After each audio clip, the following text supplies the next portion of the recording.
Good afternoon, colleagues. Great to have you here, and for all the online guests and friends, as always, a great privilege to do this. 20 years, it's been amazing. The grey hair here is definitely not due to BFAP. Maybe some master plan negotiations, but that's on the side note. This is definitely because I've got 3 boys driving around with a bucky or a tractor on the farm, and that sometimes gives you grey hair. It's a great privilege. We want to get right into it. We have a lot to cover, and if we can have the slides up, there we go.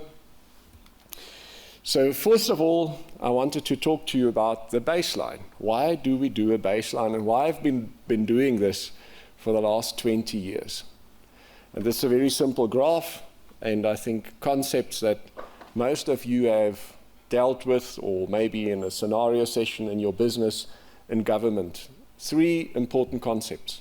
It's the hindsight, the insight, and the foresight. And there are distinct differences. In this graph, you have on your x-axis your time. In other words, the further you move ahead, what happens to complexity? It becomes far more complex. So if we want to have a projection and a forecast on what we're going to drink tonight, we're very certain about it, and it's in the real time, it's now. If we want to have a look at what happened in the past, we have good data in many cases. We can analyze that data, we can look at it, we have time series trends, it explains to us what happened in the past. But if you want to go into the future, and the foresighting part, that's where things become very complex. And there's basically a range of solutions, potential outcomes that you could have. And that's a reason for a baseline, is to say, if we would make certain, if we have certain assumptions, if we would take our relationships in the past, what do we see in front of us? So hindsight remains a very important tool. It allows us to analyze the data, to do the analytics, and what can we get out of it? We can learn what should have we done differently, and how can we use that to inform our future and our decisions that we make. The insight, the current now, is becoming a lot more complex. And the world has become more complex. It's a cliche, but it's true. There's a lot more data coming to us. With the mechanization colleagues sitting here, the machines are generating a lot more information. Satellites are generating a lot more information. So the analytics around the current now and here is getting more complex. And not even to talk about the foresighting, the future. In other words, what are the alternative options? What are the key drivers? And most importantly, if we understand some of those outcomes, what can we do now to change the future? And that's what we want to talk about today. Present globally, we'll have Julian, we have Tracy talking about the local market. We'll talk about the African dynamics and context from Holger's side, from FAO, and Matlo will come in and talk about what we're doing also from BFAP side on the continent. So these complexities are changing constantly. And every year at the baseline, we come and we bring, and we want to talk about these complexities. We want to say, given latest information, our interpretation of these external drivers, mega external drivers that are shaping our future, what could be the potential impact? And again, how can we act on those to change the baseline? So we need to talk about changing the baseline. So how do we do this? This is our world of analytical, our analytical life cycle. And this is an important figure to look at. Just in terms of time that we spent on which component of our analytics. And then the complexity rapidly increases. So just have a look at I can see different colors. Let me just get back here. So there we can see. There we go. So that green bar there is complexity. And it increases as you're moving into your modeling space. But look how much time does it take to get into the modeling space. And that's always what if we do the training capacity building, 70% of our time is just cleaning data, understanding the data, doing basic analytics around the data. And then, yes, the modeling is important. And what's the last part that you cannot miss is the communication of the message. And that might be a little bit less complex than a model, but it certainly requires a lot of time. So to talk about the message, to have a great audience like you to ask questions and to say, but you know what, these are alternatives. Have you taken this into consideration? And that's why these partnerships and networks for BFAP are so important. So it's not a group of analysts sitting behind their desks. We want to be out there. We are in the market. We're with government. And this is where we build the analytics and the qualitative, the insights into our data and the foresighting around it. It's not only about the data, it's about this context that within which you have to generate your baseline. And what are the 4 key important factors here? We have our natural resource potential. This is what we have, this is what our Creator has given us, and we need to be the custodians of what's been given to us. That's the natural resources. We have the economy. Markets are critical. We need to take a market-led approach. We always talk about a market-led approach. It's important to create the sustainability and the competitiveness.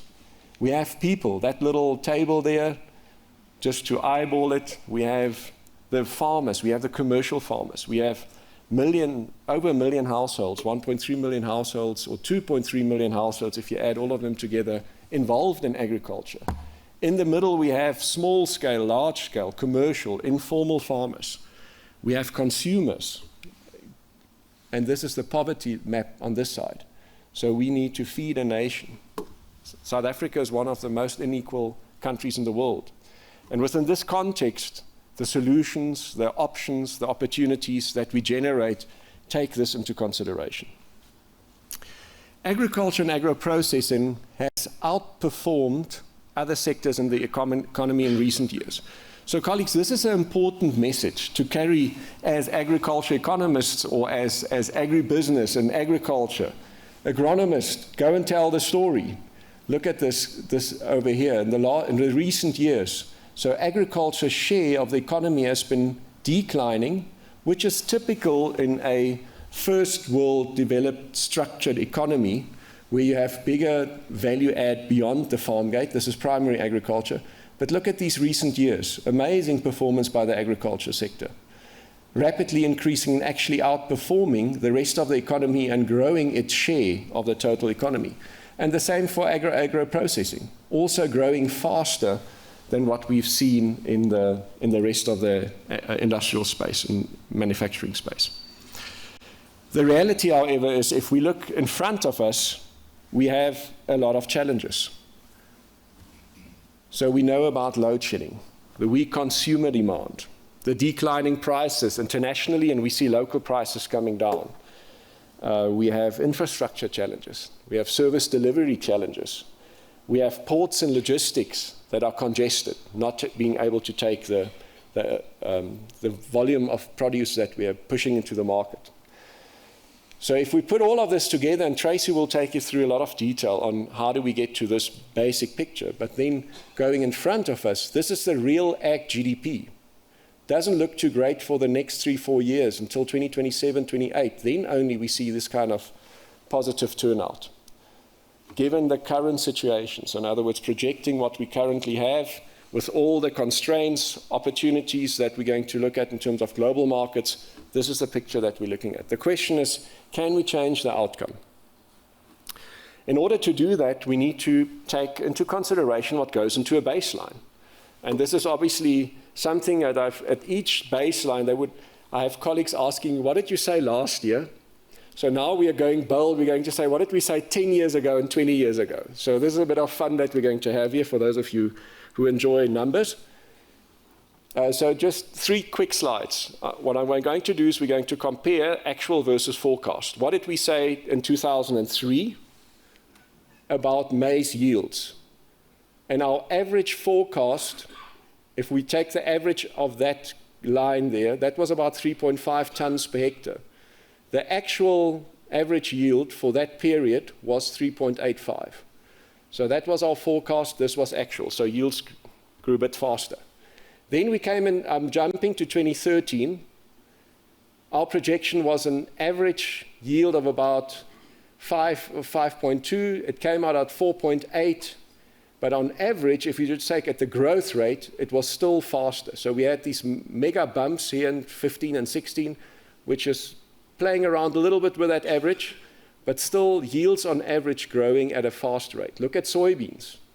Initially, those first 10 years, a bit faster than what actually happened. In the last 10 years, look at that fast growth rate of average yields in soybeans. Okay, so growing a bit faster than what we had in the baseline. Technology, so we had a general, if you would talk to seed companies, that's what they would give you as an estimate. This is what they're breeding for. But then obviously you have farming practices. Climate also plays a big role in terms of your output. But clearly there you can get a feel for yields are very important, the assumption that we make and the generation that we do. Another very important one, and this is one of our biggest, or the most important, if you think about structurally the model, the most important consumption component is chicken consumption. Okay? So if we look at chicken use in South Africa, at that time, in 2003, we were sitting at about 1.1 million tons of actual chicken consumption. Our projection was lying at 1.4 million tons, just over 1.4, and actual turned out to be at 1.5. So relatively close, 10 years ahead, where would chicken consumption grow? At that time, look at the GDP. GDP in 2003 was running at 3%. Our macroeconomic forecasters, and there are various companies, we don't do macroeconomic forecasting, so we take that as an exogenous assumption in our model. The projection was about 2.5, that was a forecast. What turned out? 29% faster. The average growth rate over that period was almost 3.3, 3.4%. So you can clearly see that growth rate being faster also initiated a faster growth in consumption. So we had a lot of more people going into a higher income bracket being able to afford meat. The opposite is actually true for the next period. Look at that economic forecast at 3.5. What did it turn out to be? Less than 1%. So a big drop in economic activity in South Africa over the last 10 years. We obviously had COVID also in that period. This was our forecast that we built into the model, and there you can see the result. So we overestimated chicken consumption. We were projecting from a 1.8 up to 2.3, and it ended up being about just over almost 2.1 million tons. So this gives you a bit of a feel. If you think about a baseline, what goes into a baseline, the assumptions around it are key, and those are the ones that we can build a scenario on, different outcomes to drive these pictures. And the last one, just to have fun for the maize farmers here in the audience, or anyone who's consuming maize, we need to talk about maize prices, because that's the first question. If you would go to a farmer's day and you would present it, they want to know, what is die mielieprys volgende jaar? And I always tell them, guys, this is a very difficult question. But so let's have a look. If we just do a brief one around maize prices, 2003 actual prices at 1,000 Rand. We projected by 2013 or 12, 10 years ahead, it would be about 1,400, and it was about 1,500. So we're about 9% out on the maize price 10 years ahead. What went in? We all understand these markets, world price and exchange rate are important. Got the exchange rate not bad for a highly volatile exchange rate. Overestimated, or our assumption, and again, these are the macro forecasters, they can take the credit for that. A little bit overestimated, or it was a bit stronger than anticipated. Look at the world price. At that time, maize prices at $100, the projection was about 140, it turned out to be about 160. So higher world prices. And if we quickly look at our more recent period, 2013 to 2022, there we actually underestimated. The South African maize price turned out to be higher than what we had. But look at that depreciation in the exchange rate. So big, so that underestimation, we were projecting maize prices of around about 2,500 Rand a ton. It turned out to be about 3,000 Rand a ton on average. And the biggest drive for that was coming mainly from the exchange rate, which weakened much faster than what we had in the model.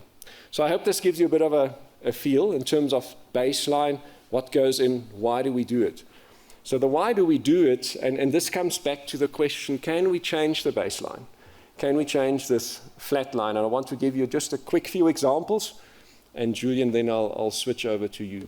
So the first one is the one that we are always keen to talk about, because this is probably one of the biggest success stories, at least on the grains and oilseed side, is what's happened to the integrated soya value chain. I talk about integrated because we think about these integrated chains all the way to the chicken and the poultry market. So this was the scenario that we developed in 2008 in collaboration with PRF. At the time, soybean production was at 264,000 tons. 2008, our projection was that it could grow by threefold. Okay, so we were saying, and this was, we're going 10 years ahead, and our projection was 900,000 tons by 2017. It's a published report, you can go and have a look at it.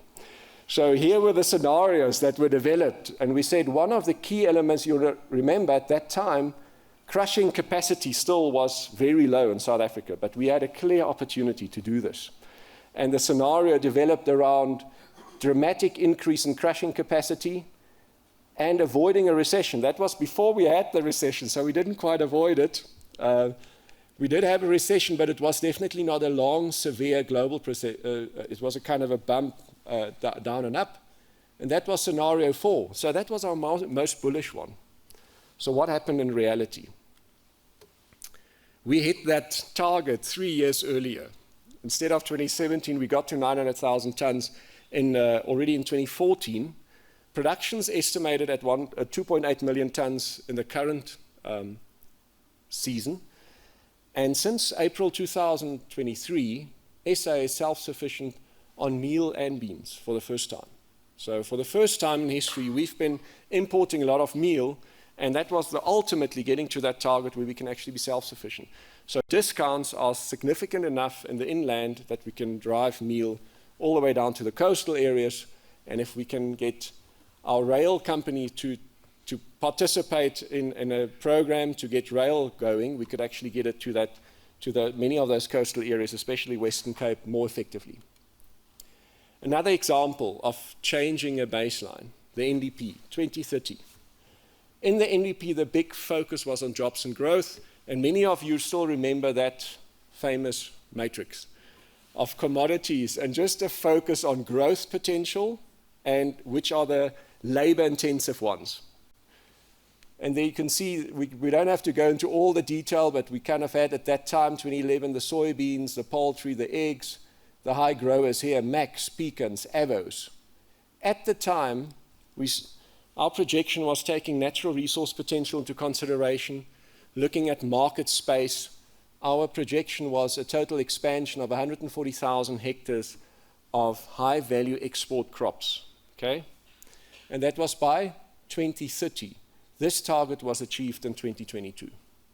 So 8 years earlier, if you look in the graph on the right-hand side, from about this cluster of high-value crops there, going from 260,000 hectares to just over 400,000 hectares.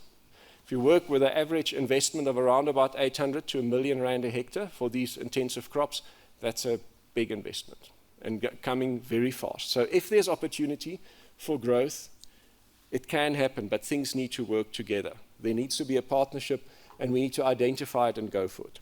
And obviously, this expansion was very important. It was achieved through efficiency gains in water. Doesn't necessarily mean we use more water, we use more efficient use of the water. And we do crop substitutions, the higher value crops. They have the bigger markets. Those are ones that we are going for. So last slide, and then over to our global markets, is just in short. So we make use of this baseline to generate one potential outcome for the future under current realities. And the idea is then to say, how can we actually change this?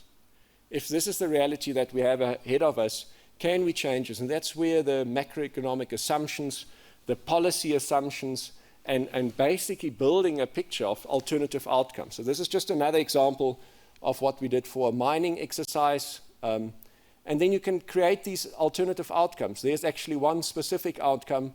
Look at the exchange rate assumption. If you build those into a Brent crude, a world price, a GDP exchange rate, that's how you can get your alternative outcomes for your baseline.